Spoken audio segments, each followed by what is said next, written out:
Espiritu Santo. Amang Diyos, maraming mong salamat sa biyaya ng bigay na buhay. Lalo na po kay Kuya Picardo Castillo sa kanyang pagdiriwang ng ika-75 taon.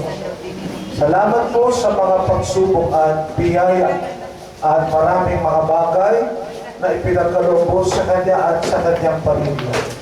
Ganoon din sa kanyang pagdiriwang ng kaarawan. At nawa ay patuloy po siyang bigyan ng katatagan, tibay ng loob at lakas ng pananampalataya. Paspasan po rin kaming lahat ng narito, nagmamahal at nagpapahalaga sa Kanya. Ganoon din ang mga pagkain aming pagsasalutan. Nawa ito'y patuloy magpalakas ng aming buhay, paglilingkod sa iyo, at pagkapa sa pangailangan ng buhay at sa aming kapwa. Luwalhati sa Ama, sa Anak, at sa Espiritu Santo. Sa ngalan ng Ama, ng Anak, ng Espiritu Santo.